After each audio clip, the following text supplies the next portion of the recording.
નમસ્કાર મિત્રો, સ્વાગત છે તમારું એક નવા વિડીયોમાં. તો મિત્રો, આજના વિડીયોમાં આપણે ગુજરાત PSI 2024ના જે નવા આરઆર આવ્યા છે એના વિશે સંપૂર્ણ ડિટેલમાં ચર્ચા કરવાના છે. જેમ કે નવા આરઆર જે છે એમાં શું ફેરફાર કરવામાં આવ્યો છે, કેટલી જગ્યાઓ માટે નવી ભરતી પાડવામાં આવશે, તેમજ તેનો નવો સિલેબસ છે એની અંદર શું ફેરફાર થયો છે, આ સિવાય તેની શારીરિક કસોટીમાં શું બદલાવ કરવામાં આવેલો છે. તો મિત્રો, વિડીયોની અંદર અંત સુધી બનાવી રહેજો. અને જો મિત્રો તમે ચેનલ પર પહેલીવાર આવ્યા છો તો આપણી ચેનલને સબસ્ક્રાઈબ કરજો અને આ વિડીયોને લાઇક તેમજ કમેન્ટ કરજો. આ સિવાય તમારા મિત્રો સુધી આ વિડીયોને શેર પણ કરજો. તો મિત્રો, ચાલુ કરીએ આજનો વિડીયો. તો મિત્રો, સૌથી પહેલાં વાત કરીએ તો દીપક રાજાણી સાહેબનું એક ટ્વીટ આવ્યું હતું, જેની અંદર જણાવેલું હતું કે અંતે પોલીસ ભરતીને રાજ્ય સરકારની લીલી ઝંડી. બિન હથિયારી પોલીસ કોન્સ્ટેબલની 6,600 પોસ્ટ તેમજ હથિયારી પોલીસ કોન્સ્ટેબલની 3,302 પોસ્ટ તેમજ SRPની 1,000 પોસ્ટ, જેલ સિપાહીની 1,013 પોસ્ટ અને જેલ મહિલા સિપાહીની 85 સહિત કુલ 12,000 પોલીસની ભરતી થશે. તેમજ મિત્રો, PSIની 350 નહીં પરંતુ 472 જેટલી પોસ્ટ માટે ભરતી કરવામાં આવશે. તો મિત્રો, આ હતી દીપક રાજાણી સાહેબની પોસ્ટ. તેમજ વાત કરીએ નવા આરઆર મુજબ સિલેબસમાં થયેલા ફેરફાર તેમજ ભરતીના આરઆરમાં શું બદલાવ થયો છે એના વિશે થોડીક ડિટેલમાં ચર્ચા કરીએ. મિત્રો, ચર્ચામાં આગળ વધીએ એ પહેલાં વાત કરી લઈએ હસમુખ પટેલ સાહેબની પણ એક ટ્વીટ આવી છે અને જેની અંદર તેમણે જણાવ્યું છે કે પોલીસ સબ ઇન્સ્પેક્ટરના પરીક્ષાના નિયમો, ભરતી બોર્ડની રચનાનું જાહેરનામું તથા ભરતી કરવાનો આદેશ ગૃહ વિભાગ તરફથી મળી ગયેલો છે. ટૂંક જ સમયમાં ભરતીના નિયમ પણ બહાર પાડવામાં આવશે તેમજ વહેલી તકે ભરતીની જાહેરાત પણ કરવામાં આવશે.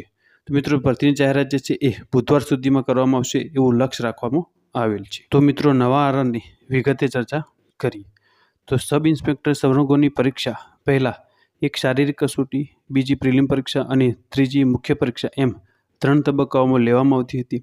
જેના બદલે હવે માત્ર એક શારીરિક કસોટી અને બીજી મુખ્ય પરીક્ષા એમ 2 તબક્કાઓમાં જ લેવામાં આવશે. પહેલાંની વાત કરીએ તો સબ ઇન્સ્પેક્ટરની ભરતી જે છે એમાં શારીરિક કસોટી લેવામાં આવતી હતી અને જેમાં દોડના ગુણો આપવામાં આવતા હતા. જેના બદલે હવે દોડ ફક્ત નિયત સમયમાં પાસ કરવાની રહેશે અને તેના કોઈ પણ ગુણભાર રહેશે નહીં. પહેલાં શારીરિક કસોટીમાં ઉમેદવારોના વજનને પણ ધ્યાને લેવામાં આવતું હતું, જેને રદ કરવામાં આવેલ છે. આ સિવાયના શારીરિક ધોરણો લોકરક્ષકની જેમ જ રાખવામાં આવેલા છે. આમ શારીરિક કસોટી લોકરક્ષકની જેમ જ હવે ફક્ત ક્વોલિફાઈંગ કરવાની રહેશે. તેના કોઈપણ પ્રકારના ગુણભાર આપવામાં આવશે નહીં. શારીરિક કસોટીમાં ઉત્તીર્ણ થયેલા તમામ ઉમેદવારો ત્યારબાદની મેઇન એક્ઝામમાં ભાગ લઈ શકશે. તેમજ વાત કરીએ તો પહેલાં શારીરિક કસોટીમાં ઉત્તીર્ણ થયેલા ઉમેદવારોની 2 કલાકની અને 100 ગુણની પ્રિલિમ પરીક્ષા જે MCQ ટેસ્ટ લેવામાં આવતી હતી અને આ પ્રિલિમ પરીક્ષામાં ઉત્તીર્ણ થયેલા ઉમેદવારો પૈકી ભરતીની જગ્યાના 3 ગણા મેરિટોરિયસ ઉમેદવારોને મુખ્ય પરીક્ષામાં બેસવા દેવામાં આવતા હતા. અને મુખ્ય પરીક્ષા પેપર 1 ગુજરાતી, પેપર 2 અંગ્રેજી, પેપર 3 સામાન્ય જ્ઞાન તથા પેપર 4 લીગલ મેટર્સ એમ દરેકના 100 ગુણ એમ કુલ 400 ગુણની પરીક્ષા લેવામાં આવતી હતી. હવે કુલ 300 ગુણની મુખ્ય પરીક્ષા લેવામાં આવશે, જેમાં 2 પેપર રહેશે.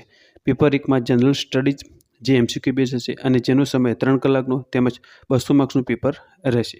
તથા પેપર 2 જે છે એની અંદર ગુજરાતી અને ઇંગ્લિશ ભાષા જે સ્કિલ ડિસ્ક્રિપ્ટિવ અને જેનો સમય પણ 3 કલાકનું રહેશે અને જેનો ગુણભાર 100 માર્ક્સ રહેશે.